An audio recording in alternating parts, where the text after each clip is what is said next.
Desde finales del siglo XVIII, fruto de las ideas ilustradas, un viento de independencia recorre los territorios coloniales americanos.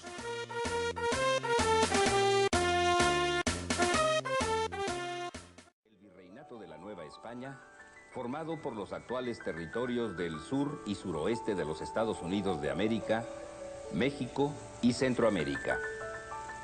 El Virreinato de Nueva Granada, formado por los actuales territorios de Panamá, Colombia, Ecuador y Venezuela.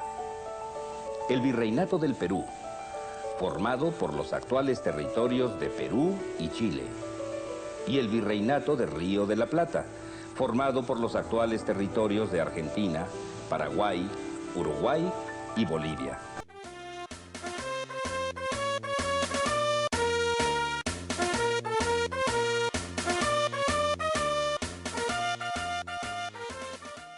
Desigualdad social. Los hijos de los ibéricos en las colonias fueron clasificados como criollos, para distinguirlos de los peninsulares nacidos en la península ibérica. Estos últimos eran quienes habían recibido en encomienda las tierras de corona, junto con los indios para que las trabajaran, y los únicos que tenían acceso a los altos puestos en el gobierno y en la Iglesia Católica. Los indios eran considerados como una propiedad adquirida junto con las tierras. Europa, con la diferencia de que los indios eran catalogados y tratados como inferiores a los europeos, a pesar de las leyes establecidas por las metrópolis respectivas para protegerlas del maltrato. Esclavos negros trasladados a América desde África por los traficantes portugueses, holandeses, ingleses y franceses. Reforma administrativa de las autoridades coloniales. El desarrollo de las colonias americanas se veía detenido por el sistema colonial.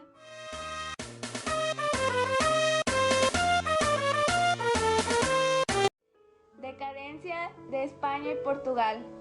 Desde a fines del siglo VII había empezado a declinar el poder hegemónico de los países ibéricos, la ineficacia y debilidad de algunos gobernantes que no habían sido capaces de resolver las crisis internas. Las revoluciones norteamericana y francesa, las ideas contenidas en la Declaración de Independencia en los Estados Unidos y la Declaración de los Derechos del Hombre y del Ciudadano, emitida por los franceses, ejercieron gran influencia en los intelectuales criollos. La invasión napoleónica, Napoleón Bonaparte sobre la península ibérica provocaron la derrota de los monarcas en España y Portugal en el año de 1808. Posteriormente formaron una junta central con sede en Sevilla, pero en 1810 el ejército francés disolvió dicha junta.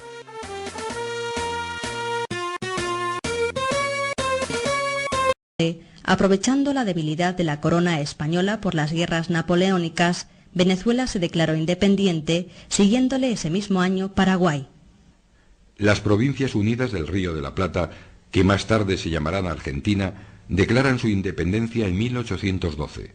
La República Autónoma del Uruguay se proclama en 1828.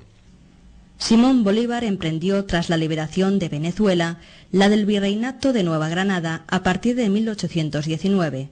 Ambos territorios se integraron en una efímera unidad política que se llamó Colombia, y a los que se unirán Panamá, liberada pacíficamente, y Ecuador, tras la batalla de Pichincha en 1822. La libertad de Chile se produjo tras la victoria del general San Martín en la batalla de Chacabuco, en 1817. En 1821, los ejércitos libertadores pasaron a Perú, derrotando a las tropas españolas en la batalla de Junín, producida 3 años más tarde, lo que facultó la independencia del país. El Alto Perú, la actual Bolivia, no debió esperar mucho para librarse, tras vencer las tropas de Sucre al ejército español, el 8 de diciembre de 1824. Brasil conoce su independencia en 1822 tras autoerigirse emperador Pedro I. En México, en septiembre de 1821, el Acta de Independencia proclama la libertad del país. Ese mismo año, tras numerosos intentos secesionistas en Centroamérica, se proclaman las Provincias Unidas del Centro de América bajo la forma de una república federal. la formación de los diversos países centroamericanos aún habrá de esperar algunos años.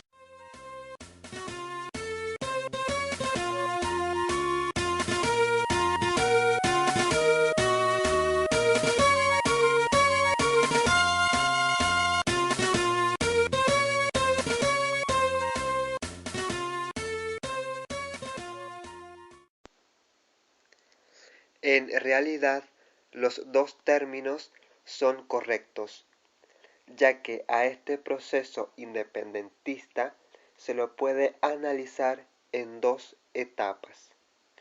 Una primera etapa llamada autonomista, que va del derrocamiento en 1808 hasta la restauración en 1814 de Fernando VII. En esta etapa, la autonomía y no la independencia era en la mayor parte de los casos el horizonte de las élites criollas, que por primera vez en América asumieron el poder en primera persona, en lo que, sin embargo, se configuraba ya como una revolución política. Y también una fase independentista, cuyo objetivo plenamente era lograr la independencia, ya que Fernando VII había retornado al trono de España, restaurando el absolutismo e intentando someter y dominar a las colonias españolas, las cuales respondieron con armas, logrando su independencia hacia 1828.